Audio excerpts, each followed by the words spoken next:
Hi, എല്ലാവർക്കും Mallu serial റിവ്യൂയിലേക്ക് സ്വാഗതം. അപ്പോൾ നമുക്ക് ഇന്നത്തെ നമ്മുടെ പവിത്രത്തിൻ്റെ എപ്പിസോഡ് നോക്കി നോക്കാം. അപ്പോൾ വേദിയും ദർശനും നന്ദിനി വിനായകനെ കൂടിയിട്ട് പോലീസ് സ്റ്റേഷനിൽ പോയിട്ടുണ്ട് കേട്ടോ. അപ്പോൾ അവിടെ കുറച്ച് നേരം വെയിറ്റിന് ശേഷം SI അകത്തേക്ക് വിളിച്ചു. SI നമ്മുടെ സാബുവാണ്. അപ്പോൾ അകത്തേക്ക് വിളിക്കുന്നുണ്ട്. അപ്പോൾ ചെന്നപ്പോൾ ആദ്യം ദർശനാണ് തരണത് കേട്ടോ. അപ്പോൾ ചോദിക്കുന്നുണ്ട്, വക്കീലിൻ്റെ കൂടെ വേറെ ആരൊക്കെ ഉണ്ടെന്ന് പറഞ്ഞല്ലോ എന്ന് പറയുന്നുണ്ട്. അപ്പോൾ വേദന അകത്തേക്ക് വിളിക്കുന്നുണ്ട്. അങ്ങനെ 4 പേരും ചെന്നിരുന്നു.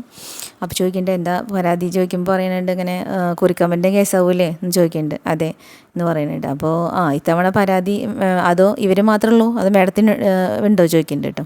അപ്പോൾ വേദ പറയണേ, എനിക്കതിന് പരാതിയൊന്നുമില്ല എന്ന് പറയുന്നുണ്ട്. മേഡത്തിന് പിന്നെ നിനക്ക് പിന്നെ പരാതി എന്തെങ്കിലും ഉണ്ടെങ്കിൽ അതിൻ്റെ നീതി ന്യായമൊക്കെ നടപ്പാക്കാൻ വീട്ടിലാളുണ്ടല്ലോ അല്ലേ എന്ന് പറയുന്നുണ്ട് കേട്ടോ, പുച്ഛിച്ചിട്ട്.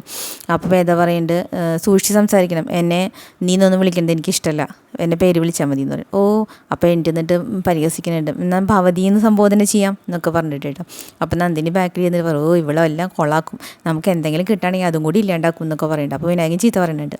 അതിനെ കുറിക്കാൻ വേണ്ടി ഇതൊക്കെ പറഞ്ഞിരുന്ന് നമ്മുടെ SI പറയുന്നുണ്ട്, അതിനിപ്പോൾ ആളെ പിടിച്ചപ്പെട്ട തന്നെ ആളുടെ കയ്യിൽ പൈസ ഉണ്ടായിട്ട് വേണ്ടേ, ഇവരൊക്കെ വെൽ പ്ലാൻഡ് ആയിരിക്കും, ഇവർ പൈസ ബാങ്കിലൊന്നും സൂക്ഷിക്കില്ലല്ലോ, അവസാനം പാപ്പർ സൂട്ടും ഫയൽ ചെയ്തിട്ട് അവർ രക്ഷപ്പെടും എന്ന് പറയുന്നുണ്ട്. അപ്പോൾ വേദ പറയുന്നുണ്ട്, ഇങ്ങോട്ട് വരുന്നതിന് മുമ്പ് ഞങ്ങൾക്കൊരു സംശയം ഉണ്ടായിരുന്നു ഈ കേസ് എങ്ങനെ എടുക്കും എന്നുള്ളത്, ഇപ്പോൾ മനസ്സിലായി, ഇതിൽ ആരൊക്കെ ഇൻവോൾവ്ഡ് ആയിട്ടുണ്ടെന്ന് മനസ്സിലായി എന്ന് പറയുന്നുണ്ട് കേട്ടോ.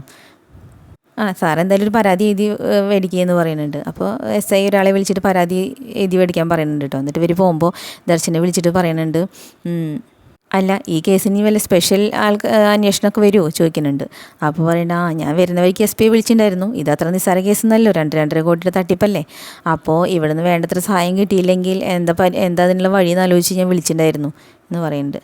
ഈ കുറിക്കമ്പനിയുടെ ഓരോ ഉദ്ഘാടനത്തിനൊക്കെ സാറല്ലേ വന്നിട്ടുണ്ടായിരുന്നവർ. അതിനെന്താ, ഞാൻ വന്നു, അതിപ്പോൾ എന്നെ നാട്ടിലെ പോലീസുകാരെന്ന ലെവലിൽ എന്നെ വിളിച്ചു, ഞാൻ വന്നു, അത്രയേ ഉള്ളൂ എന്ന് പറയുന്നുണ്ട്. അല്ലാണ്ട് വേറെ എന്തെങ്കിലും ബന്ധമൊന്നുമില്ലല്ലോ, അപ്പോൾ സ്പെഷ്യൽ കേസ് വരുമ്പോൾ അതുമായി ബന്ധപ്പെട്ടാൽ അവരെ ഒന്ന് വിളിക്കും, അതുകൊണ്ട് ചോദിച്ചതാന്ന് പറഞ്ഞിട്ട് ദർശനം പോകുന്നുണ്ട് കേട്ടോ. അപ്പോൾ നമ്മുടെ സാബു പറയുന്നുണ്ട്, പണി പാലും വെള്ളത്തിലാണല്ലോ വരുന്നത് എന്ന് പറഞ്ഞിട്ട് നിൽക്കുന്നുണ്ട്. അപ്പോൾ ഈ സമയത്ത് നമ്മുടെ ശ്രീനി സാറും വിക്രം കൂടിയിട്ട് വണ്ടിയിൽ പോകുന്നുണ്ട്. അപ്പോൾ ശ്രീനി സാറ് പറയുന്നുണ്ട് വിക്രമത്തിനോട്, നീ അറിഞ്ഞോ നാട്ടിലിങ്ങനെ ഒരു കുറിക്ക് കള്ളക്കുറി കേസ് നടന്നിട്ടുണ്ടായിരുന്നു, അവർ മുങ്ങി എന്നൊക്കെ പറയുന്നുണ്ട് കേട്ടോ.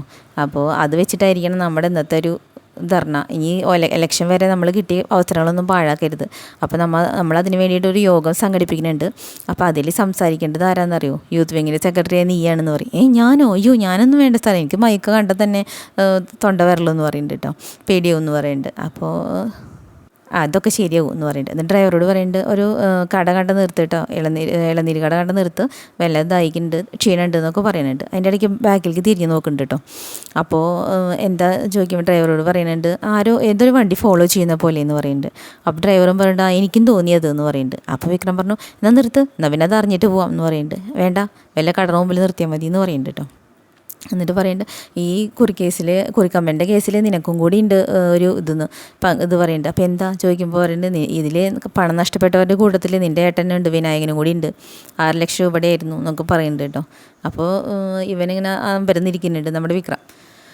അത് കഴിഞ്ഞ് ഒരു ഇളനീരുടെ അവിടെ എത്തിയപ്പോൾ ഒരു വണ്ടി നിർത്തി ഇറങ്ങിയിട്ട് അപ്പോൾ ബാക്കിൽ വണ്ടിയൊന്നും കാണാനില്ല. അപ്പോൾ പറയുന്നുണ്ട്, എനിക്ക് തോന്നിയതാവും എന്ന് പറയുന്നുണ്ട് ശ്രീനി സാറ്. എന്നിട്ട് ഇങ്ങനെ ഇളനീര് ചെത്തനേൻ്റെ ഇടയ്ക്ക് നോക്കുമ്പോൾ സാർ എന്ന് പറഞ്ഞിട്ട് പെട്ടെന്ന് വിളിക്കുമ്പോൾ ഒരു വണ്ടിയിൽ നിറച്ച് ആൾക്കാർ വന്നിട്ട് ശ്രീനി സാറിനെ വെട്ടാൻ നോക്കുന്നുണ്ട്. അപ്പോൾ വിക്രം അതൊക്കെ തടഞ്ഞ് ഇടിയൊക്കെ ആയി. അതിന് ശേഷം വിക്രം അവസാനം തോക്കെടുത്തു. അപ്പോൾ അതിൻ്റെ ഇടയ്ക്ക് ശ്രീനി സാറിൻ്റെ കൈയൊന്നും മുറിഞ്ഞിട്ടുണ്ട്. അപ്പോൾ തോക്കെടുത്തപ്പോൾ പിന്നെ അവർ പോണ വഴിക്ക് അതിലത്തെ ഒരാൾ പറയുന്നുണ്ട്, ശ്രീകാര്യം ശ്രീനിവാസ, നീ വന്ന വഴിയൊക്കെ എങ്ങനെയാണെന്ന് നിനക്കറിയാലോ, നീ ഇലക്ഷൻ നിന്നിട്ട് ആ വഴി അതൊന്നും വെളുപ്പിച്ചെടുക്കാൻ നോക്കണ്ടെന്നും പറഞ്ഞിട്ട് ഭീഷണിപ്പെടുത്തിയിട്ടാണ് കേട്ടോ ആൾ പോണത്. അപ്പോൾ ശ്രീനി സാറിനോട് പറയുന്നുണ്ട് വിക്രം, നമുക്ക് ഹോസ്പിറ്റലിൽ വന്ന് പറയുമ്പോൾ ആൾ ഏതൊന്നും കുഴപ്പമില്ല, നമ്മൾ അതൊന്നും കാര്യമാക്കണ്ടെന്ന് പറയുന്നുണ്ട്. ഇനിയിപ്പോൾ എന്താ, ഈ ഓരോ തുള്ളി ഇതും നമ്മൾ ഓരോ തുള്ളി ചോര നമ്മൾ ഓട്ടാക്കി മാറ്റണം എന്ന് പറഞ്ഞിട്ട് നമുക്ക് കുറച്ച് പ്ലാൻ ചെയ്യാണ്ടെന്ന് പറഞ്ഞിട്ട് കൊണ്ടുപോകുന്നുണ്ട് കേട്ടോ. അങ്ങനെ പിന്നെ നോക്കിയപ്പോൾ നമ്മുടെ വേദിയും നായകനും നന്ദിനിയും കൂടിയിട്ട് ഓട്ടോറിക്ഷയിൽ അവിടെ വന്ന് ഇറങ്ങിയിട്ടുണ്ട്. ഫ്രണ്ടിൽ വന്നിട്ട് പറയുന്നുണ്ട്, അമ്മ ചോദിച്ചു കഴിഞ്ഞാൽ സത്യം പറയണ്ട, വേറെ എന്തെങ്കിലും പറഞ്ഞാൽ മതി എന്ന് പറയുന്നുണ്ട് കേട്ടോ. അപ്പോൾ എന്നിട്ട് നന്ദിനി ചോദിക്കുന്നുണ്ട്, 6 ലക്ഷം രൂപ നഷ്ടപ്പെട്ട ഞങ്ങളുടെ അത്ര വിഷമമൊന്നുമില്ലോ നിനക്ക് ഇവിടെ നുണ പറയാൻ എന്നൊക്കെ പറയുന്നുണ്ട്. അപ്പോൾ വേദ ചോദിക്കുന്നുണ്ട്, ഇനിയിപ്പോൾ കുറിക്കമ്പൻ്റെ കേസൊക്കെ തെളിഞ്ഞാൽ അപ്പോൾ അതിൽ കിട്ടാനുള്ള ആൾക്കാരുടെ പേരൊക്കെ വരുമ്പോൾ നിങ്ങളുടെ പേര് വരില്ലേ, എന്തായാലും വീട്ടിലേക്ക് തന്നെയോ അതിൻ്റെ കാര്യങ്ങളൊക്കെ വരിക, അപ്പം അമ്മ അറിയില്ലേ എന്നൊക്കെ പറയുന്നുണ്ട് കേട്ടോ. എന്നിട്ട് വിനായകൻ പടിപ്പുര തുറന്ന് നോക്കിയപ്പോൾ അമ്മ അവിടെ നിൽക്കുന്നുണ്ട്. അപ്പോൾ വിനായകൻ ഒരു ചമ്മി ചിരിച്ച് നിൽക്കുന്നുണ്ട് കേട്ടോ. എന്നിട്ട് വരൂ നന്ദിനി, വരൂ വേദേ എന്നൊക്കെ പറഞ്ഞിട്ട് ഒരു വിളിക്കുന്നുണ്ട്. എന്നിട്ട് മെല്ലെ മിണ്ടാതെ അങ്ങോട്ട് കയറിപ്പോകാൻ നോക്കുമ്പോൾ അമ്മ പിടിച്ചു നിർത്തി. അമ്മ നീ എന്താ വരെ ആനയിച്ചു കൊണ്ടുവരുന്നത് എന്ന് ചോദിച്ചു കേട്ടോ. എന്നിട്ട് ചോദിക്കുന്നുണ്ട്. എന്നിട്ട് അവരോട് പറയുന്നുണ്ട്, നിങ്ങൾ രണ്ടുപേരും നല്ലവണ്ണം നുണ പറയുള്ളൂ എന്ന് എനിക്ക് നന്നായിട്ട് അറിയാം. അപ്പോൾ അതുകൊണ്ട് നിങ്ങളോട് ഞാൻ പ്രത്യേകിച്ചൊന്നും ചോദിക്കണില്ല. എനിക്ക് ചോദിക്കാനുള്ളത് വേദയോടാണ്. വേദ ഇപ്പോൾ വരാമെന്ന് പറഞ്ഞിട്ട് പോയത് ഇവരുടെ അടുത്തേക്കല്ലേ എന്ന് ചോദിക്കുന്നുണ്ട്. അപ്പോൾ രണ്ടുപേരും വേദ നോക്കുന്നുണ്ട്. വേണ്ട പറയണ്ട എന്നുള്ള അർത്ഥത്തിൽ കേട്ടോ. പക്ഷേ വേദയ്ക്ക് അത് പറ്റില്ല. വേദ ഇപ്പോൾ നുണ പറഞ്ഞാലും എനിക്ക് സങ്കടമൊന്നുമില്ല. കാരണം എന്താ വെച്ചാൽ മക്കൾ വരെ നുണയെ പറയണേ, പിന്നെ മരുമക്കളെ നമ്മളതല്ലേ പ്രതീക്ഷിക്കണ്ടു എന്നൊക്കെ പറയുന്നുണ്ട്. അപ്പോൾ വേദയ്ക്ക് വിഷമമായി. അപ്പോൾ വേദ പറഞ്ഞു, ശരി അമ്മേ, ഞാൻ ഇവർ വിളിച്ചിട്ട് തന്നെ പോയത് എന്ന് പറഞ്ഞിട്ട് കുറിയുടെ കാര്യം എല്ലാം പറഞ്ഞു കൊടുത്തു. 6 ലക്ഷം രൂപയുടെ കുറി ഉണ്ടായിരുന്നു, അത് കിട്ടണ ദിവസമായിരുന്നു എന്ന്. അപ്പോൾ ഇന്നലെ മുങ്ങി അല്ലേ, അതല്ലേ വേദ പറയാൻ വരണേ ചോദിക്കേണ്ട അമ്മ. അപ്പോൾ വിനായകൻ അമ്മയെ നോക്കി നിൽക്കുന്നുണ്ട് കേട്ടോ. ഇതെങ്ങനെ അമ്മ അറിഞ്ഞു എന്നുള്ള ലെവലിൽ. എന്നിട്ട് വിനായകനോട് അമ്മ പറയുന്നുണ്ട്, നിനക്ക് ഇതിനൊക്കെ ഉള്ള മനസ്സുണ്ട് അല്ലേ, ഈ മാസം 20,000 വെച്ചിട്ട് 2-2.5 വർഷം കൂറി അടയ്ക്കാൻ നിനക്ക് പൈസ ഉണ്ട്. ഇവിടെ ആ മനുഷ്യൻ കിടന്ന് കഷ്ടപ്പെടുന്നു നീ കാണുന്നില്ല അല്ലേ എന്ന് ചോദിക്കുന്നുണ്ട് കേട്ടോ.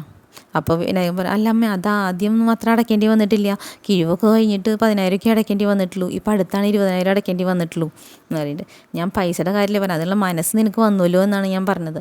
ഇവിടെ കറണ്ട് ഇല്ലാണ്ട് ഒരു ദിവസം മുഴുവൻ രാത്രി നമ്മൾ ഇരുട്ടത്തിരുന്നു.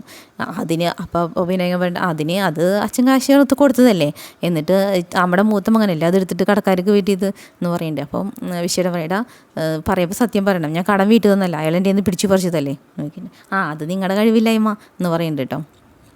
അപ്പം നന്ദിനി ചോദിക്കുന്നുണ്ട്, കുറച്ച് പണം സമ്പാദിക്കാമെന്ന് വിചാരിച്ചത് വലിയ തെറ്റാണോ അമ്മേ എന്ന് പറയുന്നുണ്ട്. അപ്പോൾ അമ്മ പറയുന്നുണ്ട്, ഞാൻ സംസാരിക്കുന്നത് എൻ്റെ മകനോടാ, നന്ദിനിയിൽ ഇടപെടണ്ട എന്ന് പറഞ്ഞു. അപ്പോൾ പറയാനുള്ളത് എൻ്റെ ഭർത്താവിൻ്റെ പൈസയുടെ കണക്കാണെങ്കിൽ എനിക്കും ഇടപെട്ടൂടെ ചോദിക്കുന്നുണ്ട് നന്ദിനിയെ പോട്ടെ. അപ്പോൾ അമ്മ അങ്ങനെ തളിച്ച് നോക്കുന്നുണ്ട്. അപ്പോൾ എന്നിട്ട് പറയുന്നുണ്ട്, അച്ഛൻ എല്ലാത്തിൻ്റെയും കണക്ക് അമ്മയെ കൊടുന്ന് ഏൽപ്പിക്കുന്നത് ഞാൻ കാണാറുണ്ടല്ലോ, അപ്പോൾ അച്ഛനെ കണ്ടിട്ടല്ലേ മോനും വളരണേ, അതിലിപ്പോൾ എന്താ അത്ര തെറ്റേ എന്ന് ചോദിക്കുന്നുണ്ട്. അപ്പോൾ അമ്മ പറഞ്ഞു, അത് വളരെ നല്ല പറഞ്ഞത് ശരിയാണ്, പക്ഷേ ഉൾക്കൊള്ളുമ്പോൾ എല്ലാ ഗുണങ്ങളും നമ്മൾ ഉൾക്കൊള്ളണം, അല്ലാണ്ട് സ്വന്തം ആവശ്യത്തിന് മാത്രം ഉപകരിക്കുന്ന ഗുണങ്ങൾ മാത്രം ഉൾക്കൊണ്ടിട്ട് കാര്യമില്ല. അതാണ് ഞാൻ പറഞ്ഞത്. സ്വാർത്ഥരാവാം, പക്ഷേ അത് അമിതാവരുത്.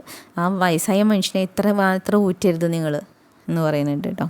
അത് പറയുമ്പോഴേക്കും അമ്മയ്ക്ക് വളരെ സങ്കടം വന്നു. അപ്പോൾ എല്ലാവരും അങ്ങനെ വിഷമിച്ച് നിൽക്കുകയാണ്. ആ ഒരു ഭാഗത്ത് പോയിട്ടാണ് ഇന്നത്തെ പവിത്രത്തിൻ്റെ എപ്പിസോഡ് അവസാനിച്ചിട്ടുള്ളത് കേട്ടോ. അപ്പോൾ നാളത്തെ എപ്പിസോഡിൻ്റെ ഭാഗങ്ങളായിട്ട് വീണ്ടും വരാം കേട്ടോ. Okay, by.